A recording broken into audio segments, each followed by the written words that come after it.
Mina reached out, her hand steady on the woman's arm, offering an unspoken promise of safety and solidarity. "We're here to change the story," Mina said softly. Together, the meeting was fraught with tension. Every glance over a shoulder, every pause was a reminder of the dangers they faced. Yet the atmosphere crackled with a fragile hope. Here, in the dim light of the cafe's secluded back room, a resistance was born. Days later, Alara returned to the library with a newfound purpose. The old building greeted her with the familiar scent of aged parchment and dust, the air heavy with secrets waiting to be uncovered. In the restricted archives, she spread out the documents handed to her by a defector ancient manuscripts, coded letters, and cryptic marginalia that spoke of the cult's manipulations across centuries. The flickering fluorescent lights above cast long shadows as Ilara's eyes scanned the fragile pages.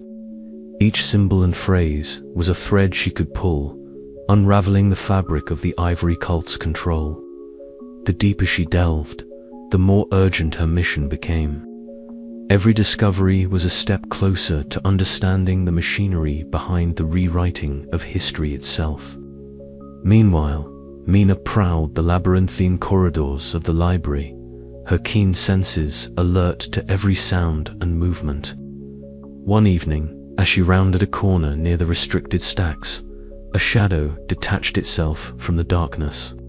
An unknown figure whispered a warning, a fleeting glimpse of alliance or a trap. Ilara couldn't yet say.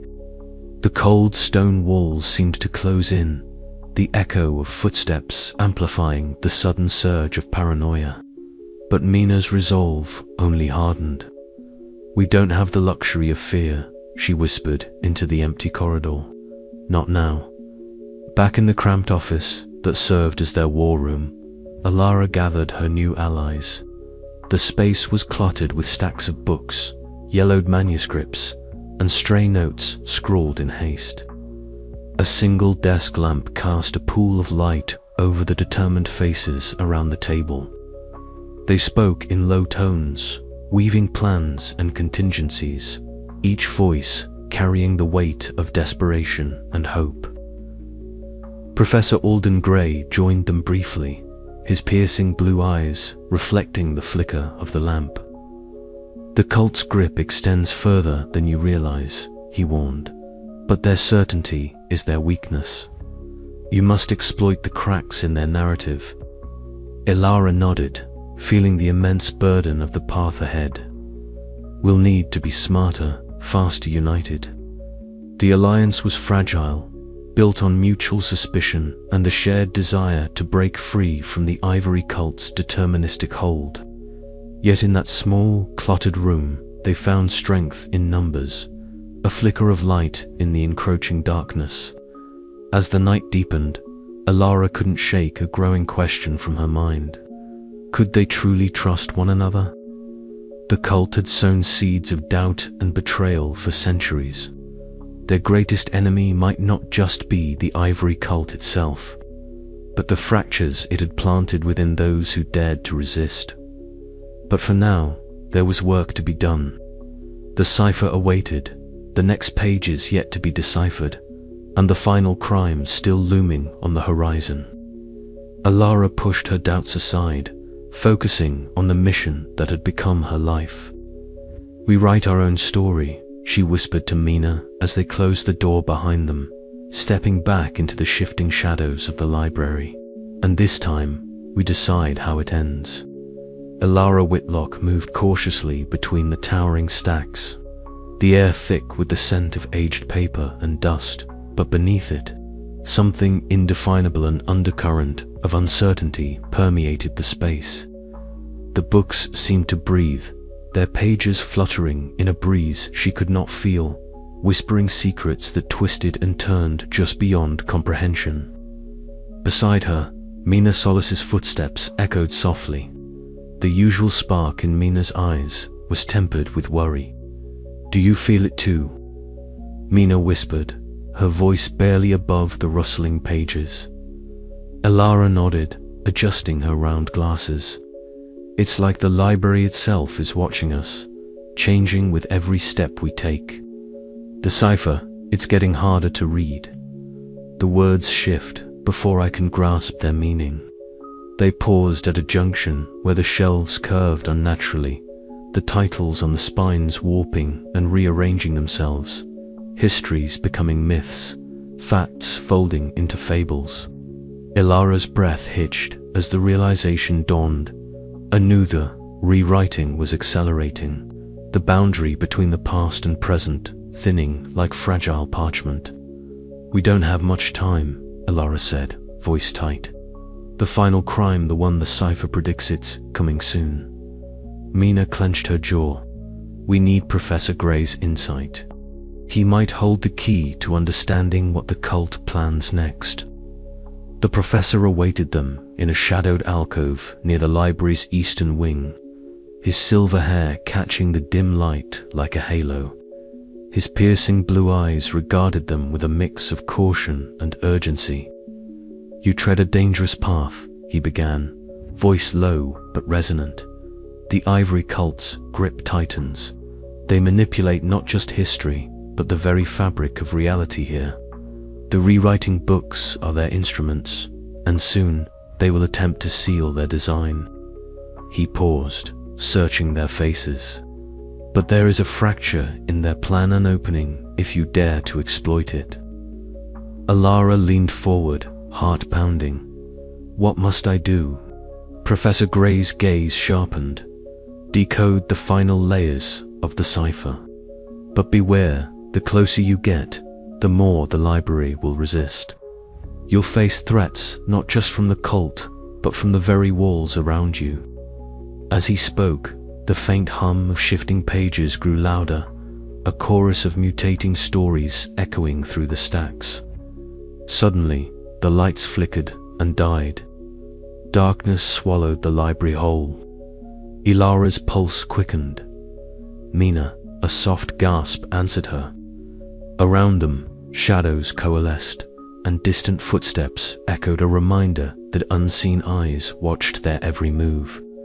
The library was alive, unpredictable, and hostile. With trembling hands, Ilara struck a match. The tiny flame wavered before steadying. The flickering candle cast long shadows that danced along the walls, which now seemed to ripple like water. The books around them shimmered, their titles blurring, their pages flowing like ink in a stream. At a secluded reading table, Ilara spread fragments of the ancient cipher before her. Each symbol and line was a thread in the tapestry of fate she sought to unravel. Her fingers traced the letters, desperate to extract meaning from the chaos. "We can't let them win," she whispered, more to herself than to Mina. "If the final crime is my death, then I have to rewrite the narrative, change the ending." Mina reached out, gripping Ilara's hand firmly. "We'll do it together, no matter what comes." But even as they clung to hope, a shiver of doubt settled in Ilara's mind. The library's walls seemed to pulse with a living heartbeat, and the shadows whispered warnings she could not ignore. The storm was gathering, and soon she would stand at its very eye. Outside, the night deepened, but inside, the battle for fate had already begun. The air was cooler here, thick with the scent of aged parchment and a faint trace of dust that whispered of forgotten histories. Her fingers trailed along the spines of the books, some of which seemed to pulse faintly beneath her touch, as if alive with secrets yet to be unearthed.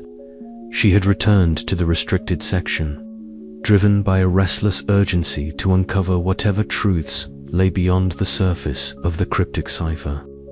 Her footsteps echoed softly against the stone floor, the only sound amid the towering shelves that stretched like ancient sentinels toward the high, vaulted ceiling. As she rounded a corner near the back of the library, her breath caught. There, half concealed behind an overgrown tapestry and a leaning row of neglected tomes, was a section of the wall that looked oddly out of place. The stone was smoother here, the seams less visible, as if it had been crafted to conceal rather than support. Alara's heart quickened. She recalled the hints Professor Gray had dropped in his last cryptic lecture whispers of a secret chamber hidden within the library's deepest recesses, a place that housed the very mechanism by which the rewriting of history was controlled. She knelt, brushing away years of dust and cobwebs from a stone slab that, to the casual eye, seemed merely part of the wall. Her fingers traced a faint pattern carved into it, a delicate swirl of symbols that matched those she had seen in the cipher. With a tentative push, the slab gave way, shifting silently.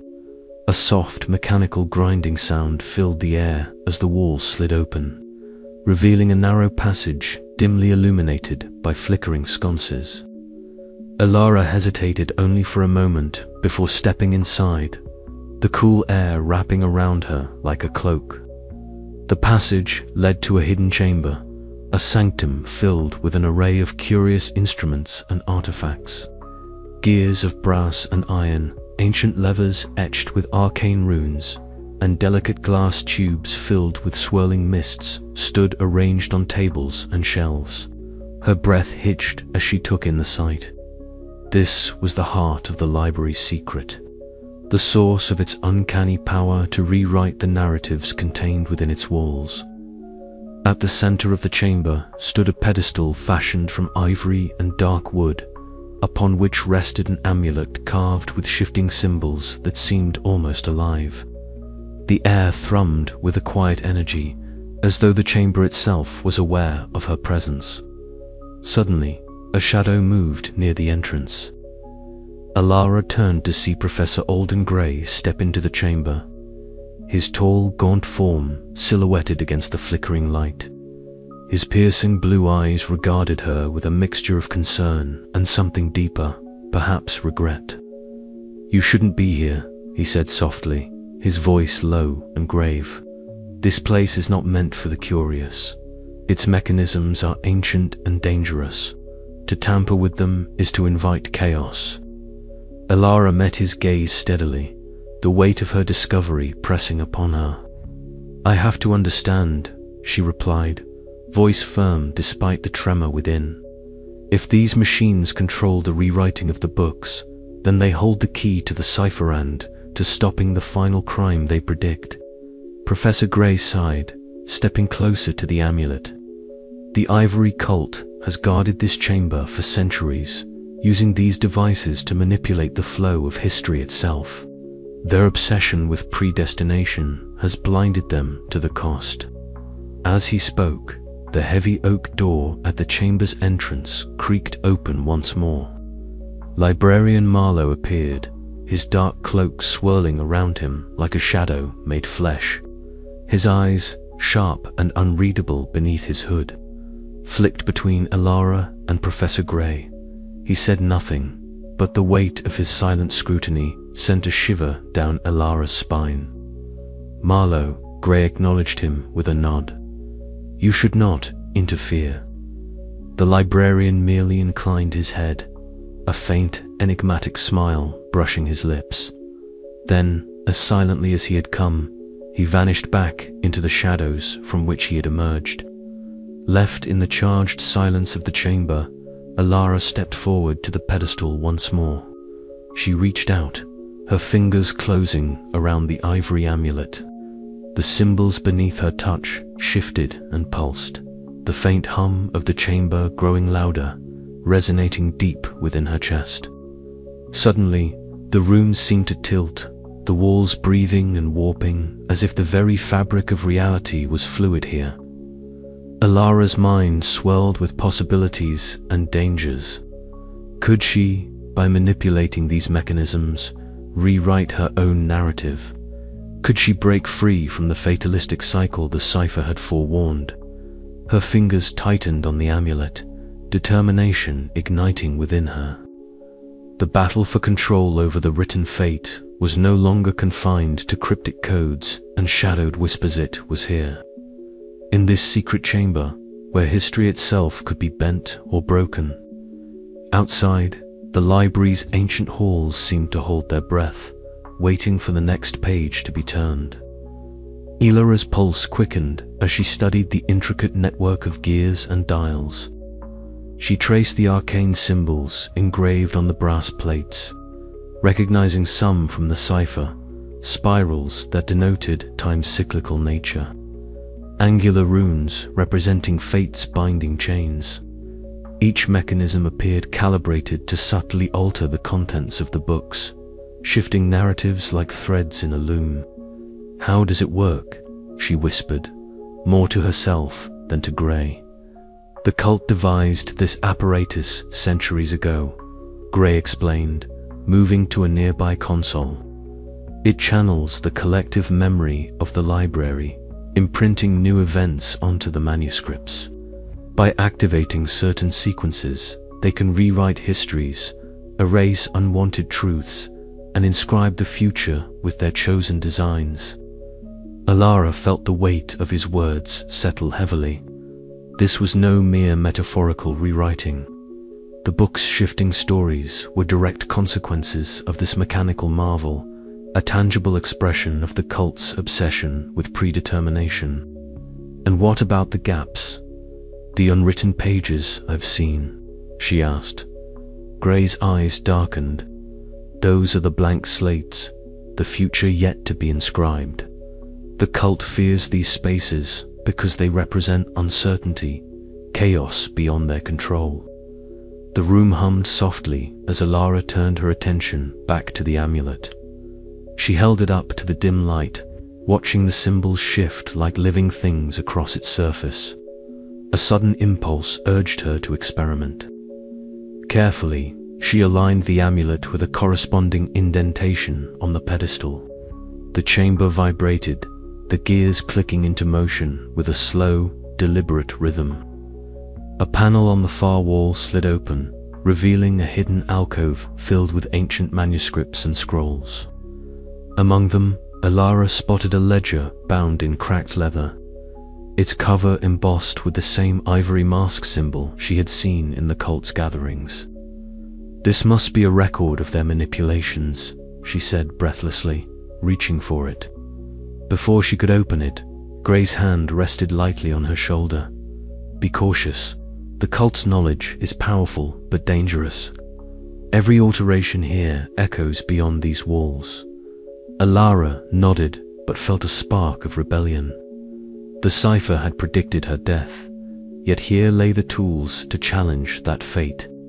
She opened the ledger, scanning the faded inks that recorded changes made through the ages eras rewritten, figures erased or exalted, events rearranged to serve the cult's vision. As she read, a cold realization took hold. Her parents' disappearance was likely another thread woven into this grand design. Suddenly, a distant clang echoed through the library. The hidden chamber seemed to grow colder, shadows lengthening as if the space itself was warning her to stop. "We are not alone," Gray murmured, eyes narrowing toward the door. Ilara's heart pounded. The Ivory cult's agents were closing in, their grip tightening. But armed with this newfound understanding, she felt a fragile hope. Perhaps the cycle could be broken. With one last glance at the ancient mechanisms, she pocketed the amulet and closed the ledger. The path ahead was perilous, but knowledge was her weapon, and the hidden chamber her battleground. As she stepped back through the secret passage, the door slid shut behind her with a final, resolute thud. The library resumed its quiet vigil, but the story was far from over. Outside, the first stars pierced the night sky, silent witnesses to a fate still unwritten.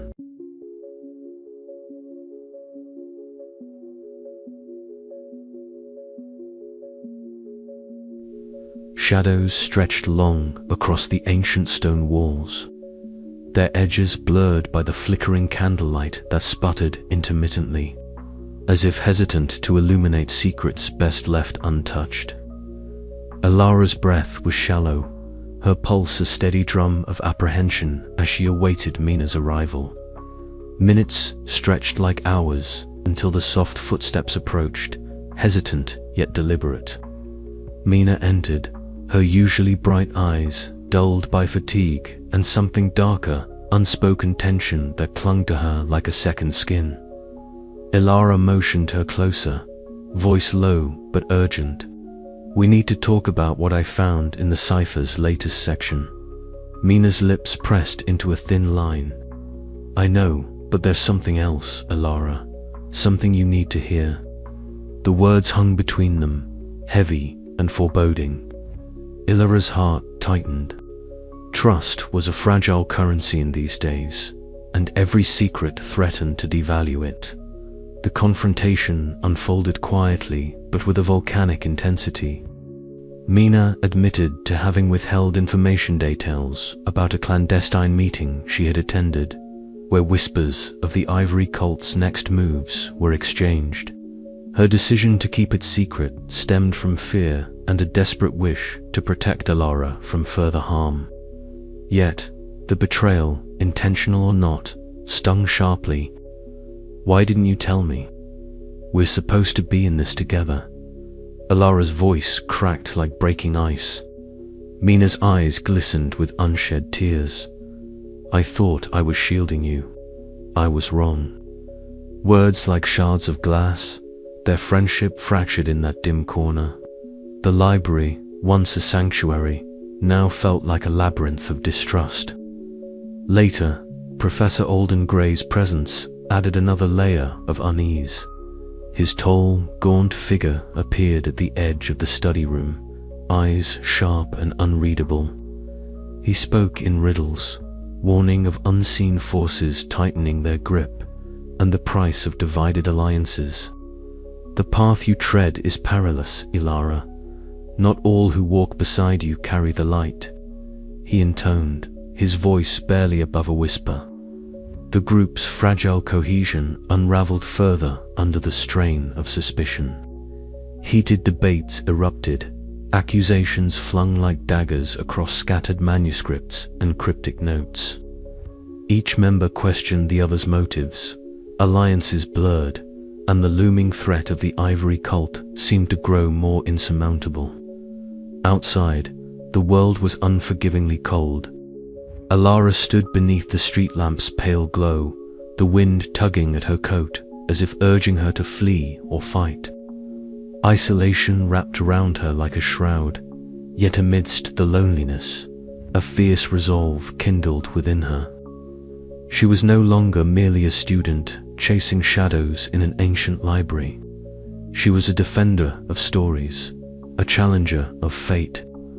The fractures in trust were painful, but they had forged her sharper, more cautious, and more determined than ever. As she looked back toward the looming silhouette of the library, its windows glowing faintly, Ilara knew the battle was far from over. The final confrontation with the Ivory cult was drawing near, and only by navigating the treacherous maze of alliances and betrayals could she hope to rewrite the narrative of her own destiny. The night whispered secrets as the city slept, but Ilara's mind raced with questions. Who could she trust, and how much of the story was still hers to tell? And so, with the weight of fractured bonds pressing on her shoulders, Ilara stepped forward into the unknown. The fragile hope of redemption flickering like the candlelight in the dark corridors she called home. Shadows danced across the cracked walls, lined with tomes whose spines bore the scars of centuries. Ilara Whitlock sat opposite Professor Alden Gray, her eyes keen and searching beneath the weight of her round glasses. The air smelled of dust and forgotten knowledge, a tangible silence pressing upon them both as the professor produced a delicate manuscript from his coat. "This," Gray began, his voice low and measured, "is the heart of the Ivory cult's philosophy." He carefully unfolded the brittle pages, revealing intricate calligraphy intertwined with cryptic symbols, ivory masks, Ouroboros serpents, and winding scripts that seemed to writhe like living things.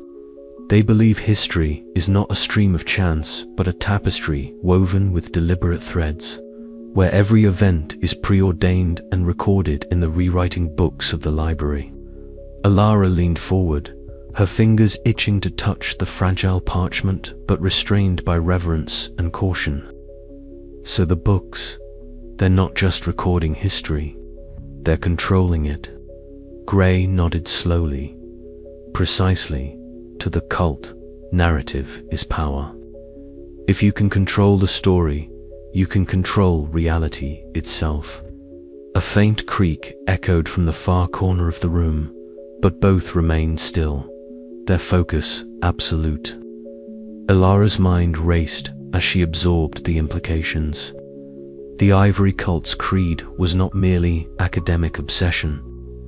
It was fanaticism, the belief that fate was written and immutable, that free will was a dangerous illusion.